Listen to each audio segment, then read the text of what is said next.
Hello everybody. In my previous lecture, I have given an introduction to the organization development and the detailed processes involved into it, such as diagnosis of the organization problems, issues, the, the disciplines that it uses. This is in continuation to the first lecture, and that is again trying to talk about what is organization development in a little greater detail.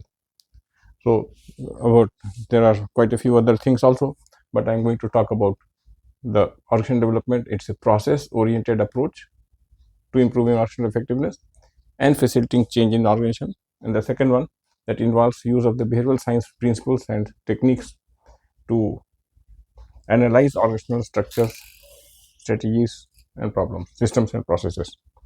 Now, the first one, that is organization, is a process oriented approach. Two things are there. One is that it's a process oriented approach. It's a process oriented approach, and the second is that the change process is important. So, what is that process? What is that process oriented? What is the process orientation? That is important. What is the process orientation?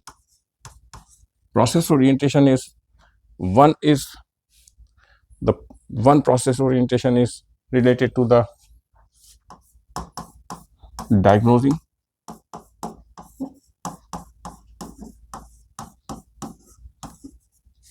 problems.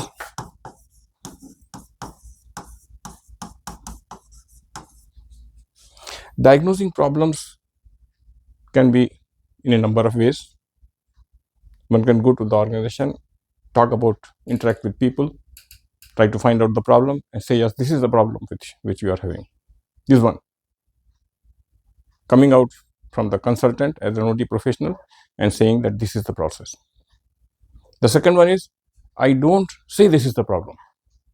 I try to involve people, right people, and try to take out the problems from within the people outside. When we take out the problem from within the people outside, that involves a process. Various processes are there. It could be a large scale interactive process to take out the problems within the organization. And after the problems are identified, diagnosed, and we have also prioritized, that decided the time frame in which the whole process has to be implementation of the change program is to be done. We have also another important thing, that after it is during the course of implementation, the facilitation of the process. So one is diagnosing the problems and other is the facilitating the change process.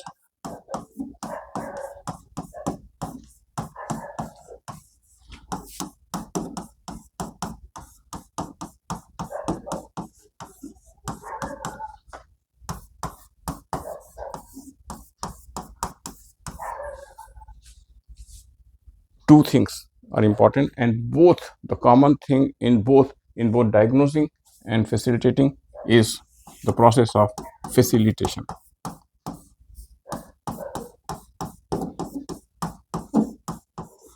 This facilitation requires facilitation skills, and the facilitation skills are developed over a period of time through involvement in various processes. Now, we'll come to the process of development of the facilitation skills later, but before that, in diagnosing the organizational problems, what is the role of the facilitation? What is that process that is to be? What is the process that is to be followed? There are various issues. Let's say that there is an organization, and the organization wants to introduce a change. The organization, the first thing is that the organization should be willing to introduce the change. I, as a change consultant, also may go to the organization with whom we have an interaction and say that, yes, these are the kinds of change that may be required. Having the organization agreed that, yes, these kinds of change may be required, and the process begins, then definitely to begin the process, the first process is diagnosing. The first process is diagnosing. Now, diagnosing means diagnosing the different kinds of problems. Diagnosing the problems is that it has to be taken care of in the complete, holistic, and an integrated way. Now, any problem diagnosis, it requires, first is we need to identify the key stakeholders.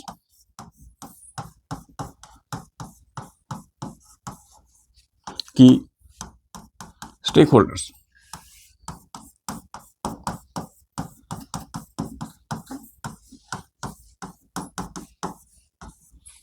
We make a beginning, if one makes a beginning from the key stakeholders, then what would happen is that the involvement, not the involvement of the key stakeholders, but what are the interests and expectations of the key stakeholders that may come to surface.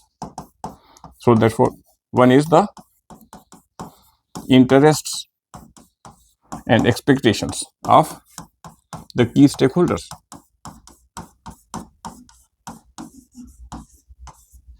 That what do the stakeholders do want? Now, the interest and expectations of the stakeholders, key stakeholders. Now,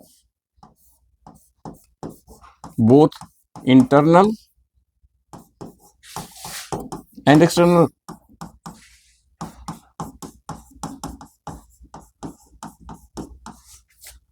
stakeholders, SHs stakeholders. So, interest and expectations of the stakeholders. Once the interest and expectations of these stakeholders, both internal and external, are required, are surfaced, then in the second stage we come to the problems, issues, and challenges.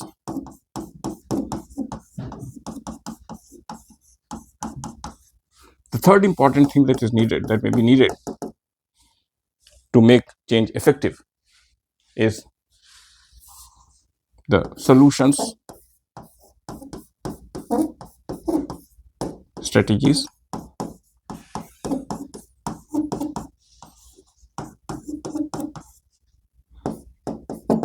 and the fourth, limitations and constraints.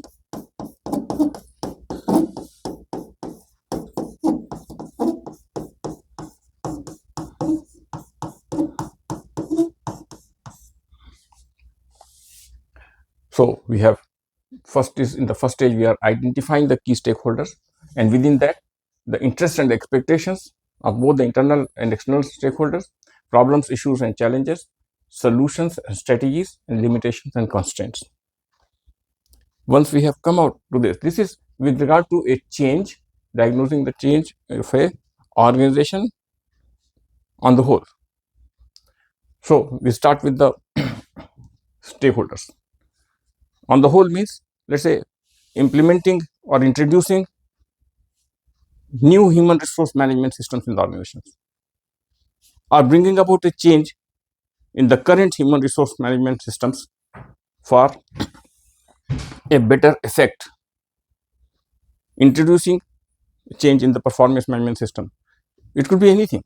So the stakeholders are there, internal and external stakeholders, and we have to go like this. Once we have gone like this, then after this, what is it that we want?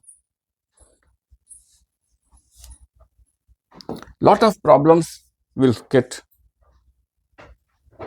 discovered. How will it get discovered? Who will tell the problems? So we have to set up a large scale interactive setup process by involving the people from within the organization at different levels, those who are there, those who are affected with the processes that needs to be changed. The people who are likely to be affected in the change process, they need to be involved, and once they are involved, then lot of things will come from them. The lot of things that comes, that needs to be surfaced, and that needs to be categorized, and that is, after that we can decide that yes, what are the various key problem areas and what we need to focus and what needs to be done, once that kind of a thing is there, and then we decide that how to introduce the change program, how to discuss a change program, a change plan. Once the change plan has been developed, then comes the implementation of the change plan, and once the implementation of the change plan is done, then it requires also facilitation. Implementation cannot be done through a directive process. Implementation cannot be done through a directive process, because in many change interventions undertaken by me, there had been lot of problems and issues at various stages. So facilitation, once problem diagnosed,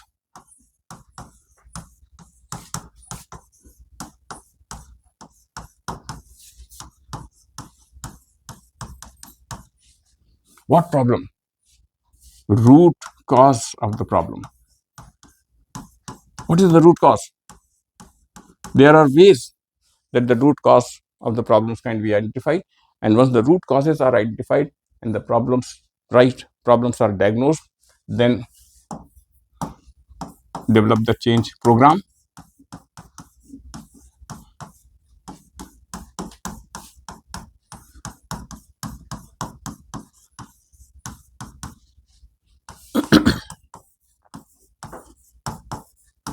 Develop the change program, and after developing the change program, develop the implementation program.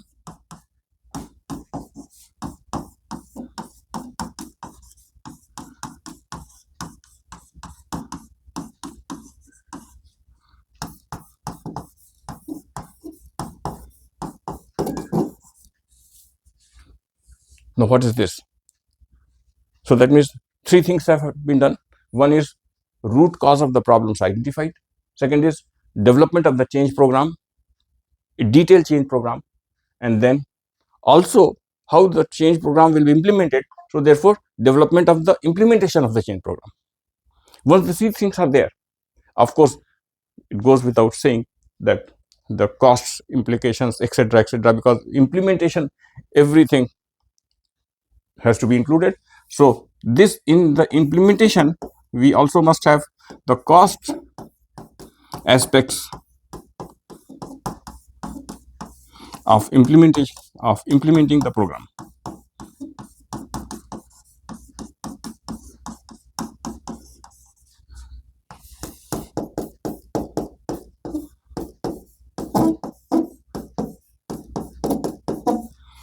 Implementation of everything, any plan is incurring a cost. What are the various cost aspects?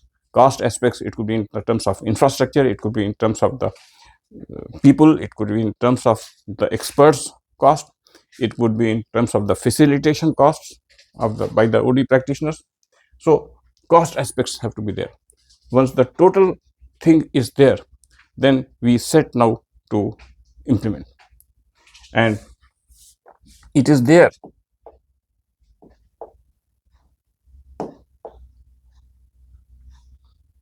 that for effective organizational effectiveness, the purpose of the goal is towards developing a plan, implementing the plan, change plan program for organizational effectiveness.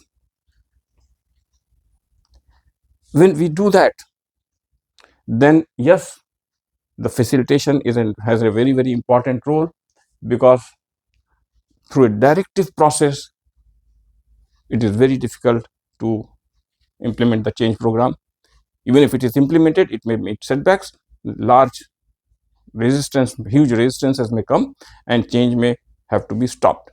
There are many instances where the change program has been undertaken, very good change program has been developed, very good implementation plan has been developed, but because of the factors were related to the resistances of the change program, for implementation of the change program, were probably not managed successfully. The change program was not implemented finally, and a huge effort, huge cost involved in terms of developing the program, developing the change program, and implementing was lost. So the facilitating change within an organization is important.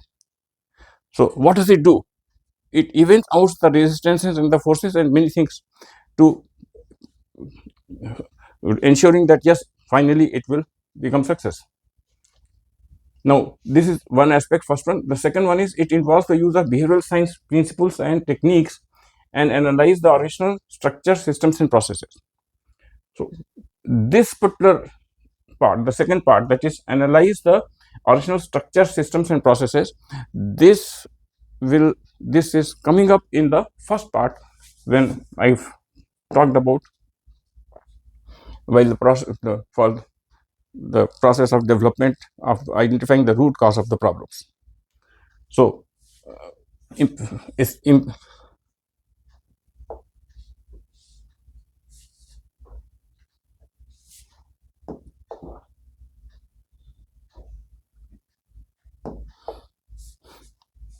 implementation of the change program, and therefore the facilitation of the implementation, facilitation of the change program, the challenges. Let us talk of the challenges associated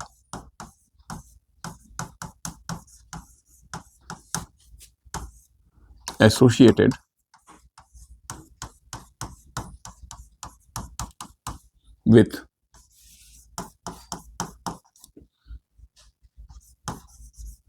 implementation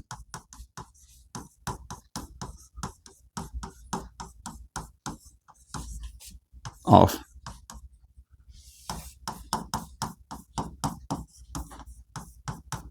change program. What are the challenges? The first most important challenge is acceptance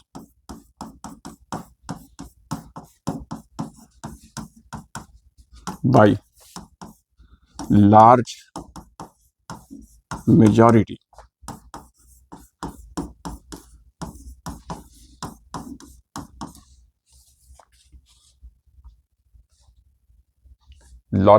that is what is the saying, that yes, it should be accepted by the large majority. Once the program is accepted by the large majority, we accept and assume that it's a well developed plan. However,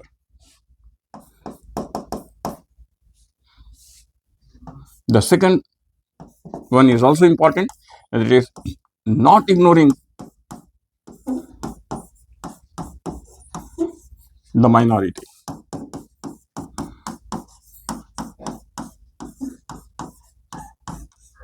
The minority group. Why? Two things are very important. The majority, from amongst the majority, 15 to 20% could be active supporters,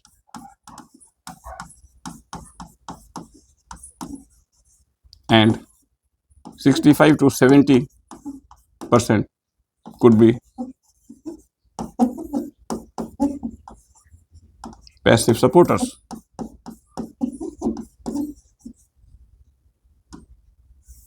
What is this minority group? The minority group is largely opposing.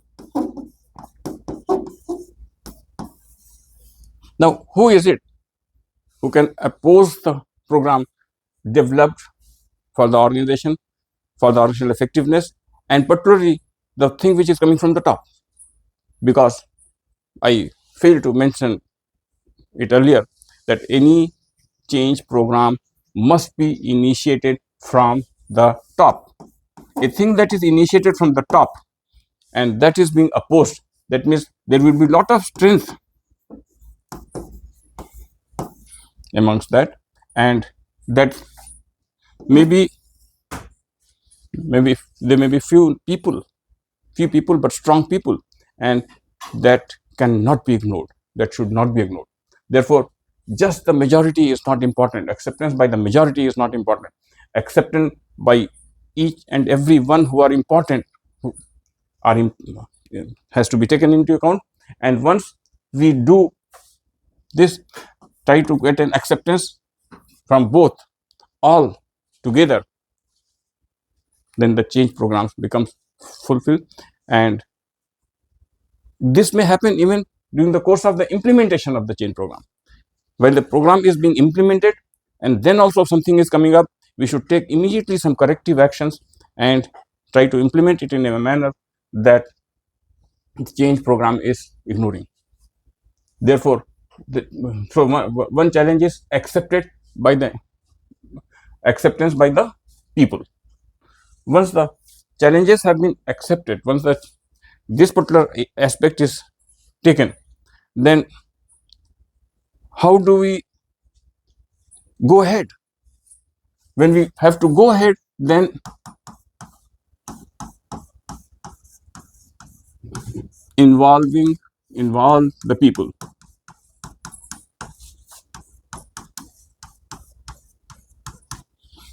You see, what happens is that by basic human nature, all people do not come out in the first instance itself. There are some silent individuals who keep things to themselves and will come out with things later, when the thing has traveled halfway. And when they have come out later, and then that aspect is not taken by the change facilitator, by the professional, OD practitioner, then there could be a setback. A setback can be met halfway, and the change process comes to a grinding halt. So involve the people and take immediate corrective actions so that the change is implemented smoothly. When the change is implemented smoothly, then only the results will come. Therefore, involvement of the people. And regarding the people who are involved in the change process,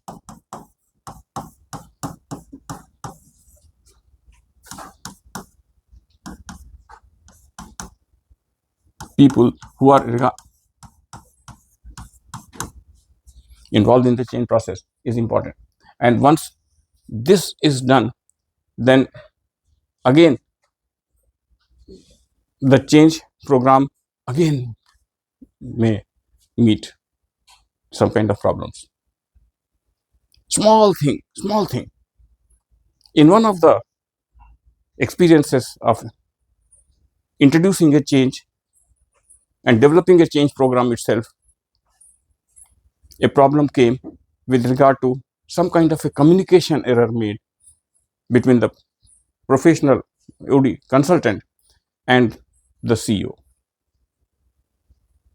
It was not a it was only purely a miscommunication, but the miscommunication, the chairman did not go against, the CEO did not go against the professional, against the consultant, but some decision was to be taken by some other decision was to be taken by the CEO, but some other decision was taken by him.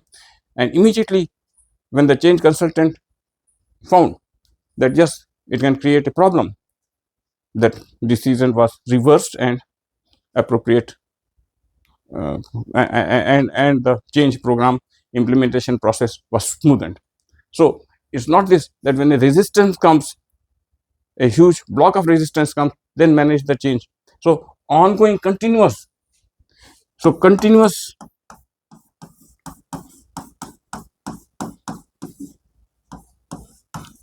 monitoring,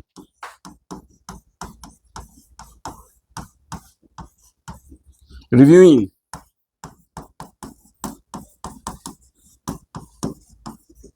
the implementation.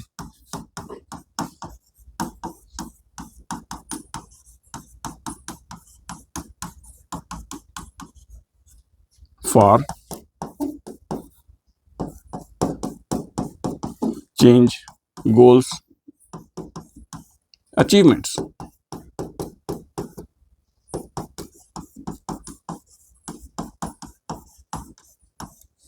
for change goals achievements. So purpose, the larger purpose is achievement of the change goal, and that is the achieving organizational effectiveness, making the organization perform better, getting results, getting better results from the implementation of the change program. Otherwise, it has no meaning. So, continuous monitoring, reviewing the implementation for change goals and achievements, change goals achievements is important. So,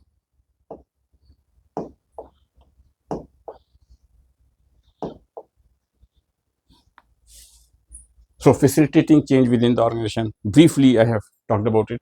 Now, the second one, it involves the use of the behavioral science in principles and techniques to analyze the organizational problems. It's a larger topic, and I would like to take it in my third lecture. Therefore, I close it at this. Thank you, and let's meet again.